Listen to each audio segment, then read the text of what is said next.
प्यारे विद्यार्थियों, स्वागत है एक बार फिर से आपका आपके अपने YouTube चैनल दी सनलाइट एजुकेशन में। तो विद्यार्थियों, हम आ चुके हैं इस वीडियो में आपके सामने कक्षा 10 के मैथमेटिक्स विषय की linear equation of two variable, दो चर वाली रैखिक समीकरण का पार्ट 2 लेकर के।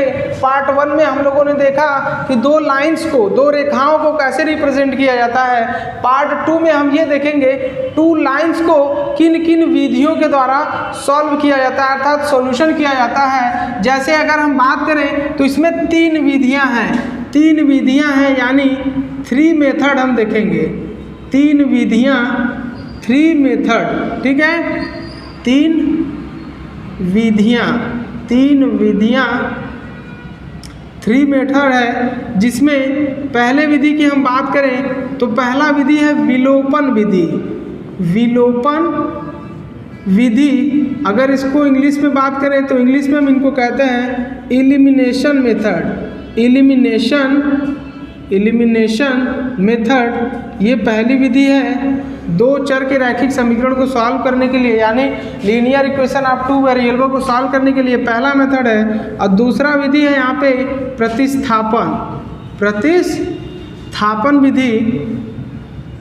प्रतिस्थापन विधि। अगर इसको इंग्लिश में बात करें तो हम कहते हैं सब्स्टिट्यूशन मेथड। और तीसरी विधि जो है वो है वज्र गुणन विधि।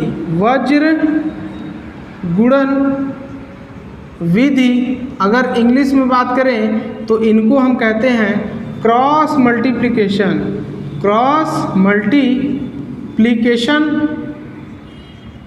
मल्टीप्लिकेशन विधि, यानी मेथड, ठीक है। तो एक एग्जाम्पल के माध्यम से हम देखेंगे कि विलोपन विधि से कैसे सॉल्व किया जाता है और प्रतिस्थापन विधि से कैसे सॉल्व करते हैं, और साथ ही वज्र गुणन विधि से कैसे सॉल्व करते हैं। एक क्वेश्चन का डेमो हम तीनों विधियों के लिए देंगे, और ये वीडियो आपके लिए बहुत ही इंपॉर्टेंट बनने वाला है, क्योंकि एक क्वेश्चन इसका बोर्ड पेपर में अवश्य देखने को मिलता है हर साल। तो चलिए वो जो एग्जाम्पल है उनको हम कुछ सॉल्व करने का प्रयास करते हैं। तो एग्जाम्पल कुछ इस प्रकार से है, कह रहा है कि 2x + y = 7। 2x + y = 7। और दूसरा है 3x - 2y =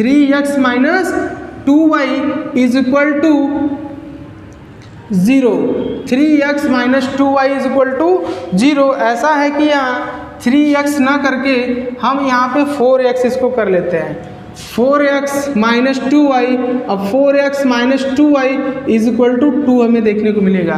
ये दो इक्वेशन यानी दो समीकरण हमें देखने को मिल गया है। सबसे पहले हम इसको सॉल्व करने के लिए हम बात करेंगे विलोपन विधि की, यानी पहली विधि की हम बात करेंगे। यानी इस विलोपन विधि के माध्यम से हम इनको पहले सॉल्व कर लेते हैं कि विलोपन विधि से हम इनको कैसे सॉल्व करते हैं। तो विलोपन विधि के लिए प्यारे विद्यार्थियों, सबसे पहला काम इनको बना ले हम इक्वेशन फर्स्ट, और इनको बना लेते हैं इक्वेशन सेकेंड। और इन दोनों में जो वेरिएबल है, यानी जो राशियां हैं x और y, इनके किसी एक को हम पकड़ेंगे, यानी चाहे x को पकड़ ले चाहे y को पकड़ ले। सपोज करिए अगर इसमें हम y को अगर हम देखें तो यहाँ y का जो कोफिशिएंट है यानी गुणांक है वो +1 है, और यहाँ y का जो कोफिशिएंट है यानी जो गुणांक है वो -2 है। तो इस वाले में पहले 2 का मल्टीप्लाई कर लें, यानी अगर हम करना चाहें तो लिख दें क्या कि समीकरण 1 में क्या 2 का गुणा करने पर multiply by 2 in equation first. English में अगर देखें तो multiply by 2 in equation first. तो यहाँ पे जैसे मल्टीप्लाई करेंगे हो जाएगा 4x + 2y = 14। ये हो गया इक्वेशन नंबर 3rd। अब इसके बाद देखते हैं कि इसका जो कोफिशिएंट है वो इक्वल हो गया है, और साइन यहाँ पे देख रहे हैं अपोजिट है। तो जब अपोजिट साइन यानी विपरीत चिन्ह आपको देखने को मिले, उस स्थिति में समीकरण को आप जोड़ेंगे। विपरीत चिन्ह जब देखने को मिले, यानी जैसे अगर आपको अगर प्लस दिख जाए या माइनस दिख जाए और एक प्लस माइनस दिखे या माइनस प्लस दिखे तो प्यारे विद्यार्थियों ऐसी स्थिति में हम सब्ट्रैक्ट करते हैं यानी घटा देते हैं, और ऐसी स्थिति में हम क्या करते हैं, जोड़ देते हैं यानी ऐड कर देते हैं। ठीक है, तो यहाँ इक्वेशन 2 और 3 हम देख रहे हैं कि यहाँ पे कोफिशिएंट इक्वल हो गया है, लेकिन यहाँ प्लस है यहाँ माइनस है, तो इन दोनों को क्या करेंगे, जोड़ देंगे। यानी सीधे लिखे तो समीकरण 1 व 2 को क्या करने पर, जोड़ने पर, 2 को जोड़ने पर एडिंग इक्वेशन, इंग्लिश में बात करें adding equation first and second, तो जैसे ही इनको जोड़ेंगे तो हमें यहाँ मिलेगा 4x minus 2y is equal to 2 और 4x plus 2y is equal to 14। अब ऐड कर देते हैं हम यानी प्लस प्लस प्लस, तो ये देख रहे हैं हम यहाँ पे सब्ट्रैक्ट हो गया प्लस माइनस से, 4 यहाँ हो जाएगा 8x, अब 14 प्लस 2 यहाँ हो जाएगा 16। This is reply that x is equal to यहाँ पे 16 हमें देखने को मिल गया, यानी x की वैल्यू फाइंड हो चुकी है। अब इस x की वैल्यू को इक्वेशन फर्स्ट में रख देते हैं। इंग्लिश में बात करें putting the value of x in equation first, और अगर हिंदी में बात करें तो समीकरण 1 में x का मान रखने पर, x का मान रखने पर, तो जैसे ही रख देंगे 2 इंटू यहाँ 8 डिवाइडेड बाई 16 करेंगे तो प्यारे विद्यार्थियों 2 देखने को मिलेगा। जी हाँ 2 देखने को मिलेगा, और 2 जैसे ही यहाँ पुट करेंगे तो 2 into 2 plus y is equal to 7, तो 2 2 जा 4 plus y is equal to 7, 4 को ट्रांसफर कर दें तो y is equal to 7 minus 4, this is reply that y is equal to हमें 3 देखने को मिलेगा। यानी x की वैल्यू 2 और y की वैल्यू 3। ये हो गई किससे बात, इलिमिनेशन मेथड से बात हो चुकी है, यानी विलोपन विधि से हम लोगों ने देखा इस क्वेश्चन को कैसे सॉल्व किया जाए। अब बात करते हैं नेक्स्ट जो हम लोगों का मेथड है वो है प्रतिस्थापन विधि, जिसको हम कहते हैं सब्स्टिट्यूशन मेथड। तो ये सब्स्टिट्यूशन मेथड क्या है, इनको पहले हम समझ लें। तो सब्स्टिट्यूशन मेथड के लिए प्यारे विद्यार्थियों हम क्या करेंगे कि किसी एक इक्वेशन में से x और y की वैल्यू को निकाल करके दूसरे वाले इक्वेशन में रखें। यानी कहने का मतलब अगर यहाँ देखें तो लिख दे समीकरण 1 से इंग्लिश में बात करें तो फ्रॉम इक्वेशन फर्स्ट हम लिख देते हैं y इज इक्वल टू, इसको ट्रांसफ़र कर देंगे तो ये हो जाएगा 7 माइनस 2x। अब इसे मान लेते हैं समीकरण नंबर 3 यानी इक्वेशन 3। अब इस y के वैल्यू को समीकरण 2 वाले वैल्यू में रख देते हैं, यानी सीधे कह सकते हैं क्या, समीकरण किसमें भाई, 2 में y का मान रखने पर, और अगर इंग्लिश में बात करें putting the value of y in equation second, तो हमें देखने को मिलेगा 4x माइनस 2, y की वैल्यू है 7 minus 2x is equal to 2। तो हम देख रहे हैं यहाँ हो जाएगा 4x minus 14 plus 4x is equal to 2, तो 4x हो जाएगा 8x, 14 उधर हो जाएगा 16, तो x इज इक्वल टू हमें 2 देखने को मिल जाएगा।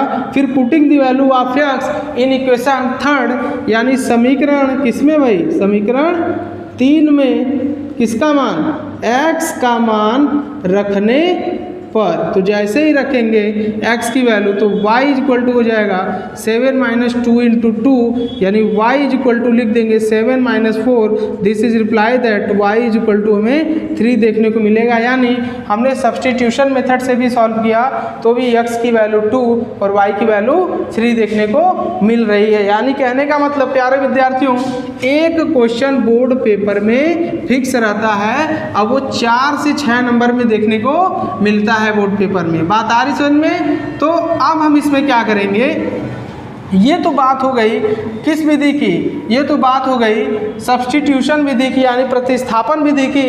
अब इसके बाद है क्रॉस मल्टीप्लिकेशन मेथड।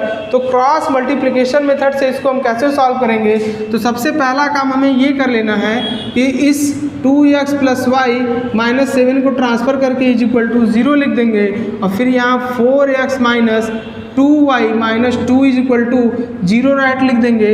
अब यहाँ लिखेंगे क्रॉस मल्टीप्लिकेशन विधि से हम लिखेंगे यहाँ x upon is equal to y upon is equal to 1 upon, ये राइट कर लेंगे। अब देखो हमें करना क्या पड़ता है प्यारे विद्यार्थियों, तो जब यक्स अपान करेंगे तो यक्स वाले को नेग्लेक्ट कर देंगे यानी छुपा देंगे, और देख रहे हैं यहाँ वाई का जो कोफिशिएंट है, वाई का कोफिशिएंट हमें 1 देखने को मिल रहा है। 1 इंटू माइनस टू यहाँ देखने को मिलेगा, फिर फार्मूले में माइनस होता है, माइनस राइट कर देंगे। -2 इंटू -7 हो जाएगा +14, और फार्मूले में माइनस था तो प्लस माइनस हमें देखने को मिलता है। सेम वही कंडीशन y के साथ अगर अप्लाई करें तो यहाँ ऊपर देख रहे हैं हमें -7 और यहाँ +4 दिख रहा है, तो -7 इंटू +4 हो जाएगा -28, फिर फार्मूले में माइनस होता है तो माइनस लगा दें। और इसके बाद अगर हम आगे बढ़ें तो हम देख रहे हैं यहाँ -2 देखने को मिल रहा है और यहाँ +2 देखने को मिल रहा है। -2 +2 इंटू होकर के -4 हो जाएगा, और -4 इसको क्या कर देगा, +4 कर देगा। प्यारे विद्यार्थियों बात आ रही समझ में। फिर अब बढ़ते हैं आगे की तरफ, तो जो कांस्टेंट वाला अमाउंट होगा अब इस बार इसको हम लोग छुपाएंगे।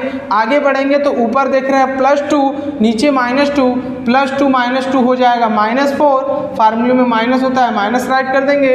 4 इंटू 1 हो जाएगा 4, यानी इतना देखने को मिलेगा। अब हम इसको लिख सकते हैं x upon -16 is equal to Y upon +4 -28, यानी अगर हम इसको राइट करना चाहें तो लिख सकते हैं -24 हो सकता है। ठीक है, फिर बढ़ेंगे आगे की तरफ तो इसको 1 अपान लिख सकते हैं -8। तो पहली बार हम यहाँ से लिखें तो लिख सकते हैं जब x upon -16 is equal to 1 upon -8, तो therefore x is equal to -16 upon -8, minus cancel हो गया, 8 1 जा 8, 8 2 जा 16, यानी this is reply that x की वैल्यू कितनी हो गई, 2 हो गई। और दूसरा कंडीशन हमें ये देखने को मिलेगा कि व्हेन y अपान, यानी जब y upon -24 is equal to 1 upon -8, तो therefore y upon -24 is equal to 1 upon, sorry यहाँ लिख देंगे directly, therefore y is equal to -24 का मल्टीप्लाई उधर होगा तो y इज इक्वल टू हो जाएगा -24 अपान -8, माइनस क्या होगा, कैंसिल हो जाएगा, और 8 1 जा 8, 8 3 जा 24, तो this is reply that y is equal to 3 हमें देखने को मिला। तो हम लोगों ने देखा इस वीडियो में कि चाहे हमने एलिमिनेशन मेथड यानी विलोपन विधि, सब्स्टिट्यूशन मेथड प्रतिस्थापन विधि, या क्रॉस मल्टीप्लिकेशन विधि यानी वज्र गुणन विधि, हमने किसी भी विधि से सॉल्व किया, इस इक्वेशन के x की वैल्यू 2 और y की वैल्यू हमें 3 देखने को मिल रही है। यानी कहने का मतलब कोई भी वैल्यू आप यहाँ पे कोई भी फार्मूला यानी मेथड आप लगाएंगे वैल्यू हर हाल में इक्वल आएगी। और हाँ, एक बात ध्यान दीजिएगा कि अगर बोर्ड पेपर में क्वेश्चन में कह दिया कि सब्स्टिट्यूशन मेथड से करना है तो मतलब सब्स्टिट्यूशन मेथड से करना है, एलिमिनेशन मेथड बोल दिया तो एलिमिनेशन मेथड, अगर कुछ नहीं बोलता है सिर्फ आपको इक्वेशन दे दे तो प्यारे विद्यार्थियों आप एकदम फ्री हैं। यानी कहने का मतलब आपका इन तीनों में से जिससे मन हो आप उस विधि से इस क्वेश्चन को सॉल्व कर सकते हैं। बात आ रही समझ में? तो कैसा लगा वीडियो? अच्छा लगा हो तो वीडियो को लाइक करिएगा, शेयर करिएगा, और हाँ जितने भी नए बच्चे जुड़ रहे हैं हमारे चैनल से लाभ उठा रहे हैं सबसे पहले उस चैनल को सब्सक्राइब करते हैं। मिलते हैं नेक्स्ट वीडियो में, तब तक के लिए धन्यवाद।